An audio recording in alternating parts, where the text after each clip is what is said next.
still going. Oh, Olaf just about gets it. Game over. Just completed it. Bonjour et bienvenue dans ce premier épisode de History, série dans laquelle nous couvrirons tous les meilleurs moments de l'e-sport, en tentant de vous transmettre ne serait-ce qu'un tant soit peu notre passion brûlante pour les jeux vidéo et de vous faire comprendre cet engouement autour des compétitions. Pour ce premier épisode, il fallait frapper fort, et quoi de mieux qu'un des moments, si ce n'est LE moment le plus anthologique des compétitions de jeux de combat. La victoire de Daigo Umehara contre Justin Wong durant l'Evo 37, le plus gros rendez-vous de l'année pour les jeux de combat. Donc avant toute chose, il vous faut un peu de contexte pour comprendre tous les enjeux de ce combat mythique. Déjà l'Evo, c'est littéralement le plus gros rassemblement pour tous les amateurs de jeux de baston. Tous les jeux les plus populaires y sont représentés, et gagner une de ces compétitions revient à dire que vous êtes le meilleur joueur au monde, en tout cas jusqu'à la prochaine édition. Le combat sur lequel on s'attarde aujourd'hui prend place en 2004, durant les demi-finales du tournoi de Street Fighter 3, une des plus grandes licences de jeux de combat. Donc pour ce combat, vous avez d'un côté Daigo Umehara, japonais, surnommé The Beast, et considéré à l'époque comme le meilleur joueur du monde. En face de lui, Justin Wong, américain et également parmi les meilleurs joueurs au monde, qui est là pour le challenger et prendre ce titre de meilleur joueur au monde.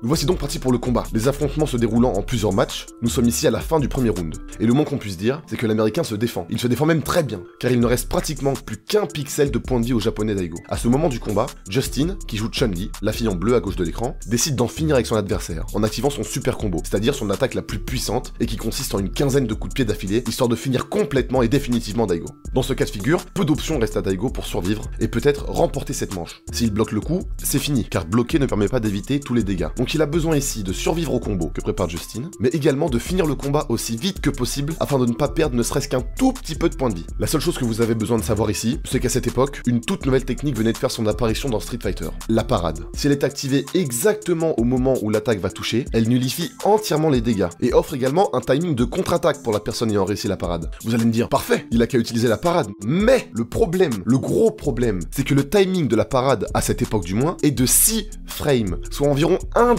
de seconde. Donc ici, pour bloquer le super combo, Daigo va devoir contrer 15 attaques avec un timing d'1/10 de seconde. Réussir un timing aussi court 15 fois d'affilée parfaitement, sans jamais se tromper une seule fois. Bon, maintenant que vous savez tout ça, vous comprendrez peut-être mieux la réaction du public présent à l'annonce du vainqueur de ce combat.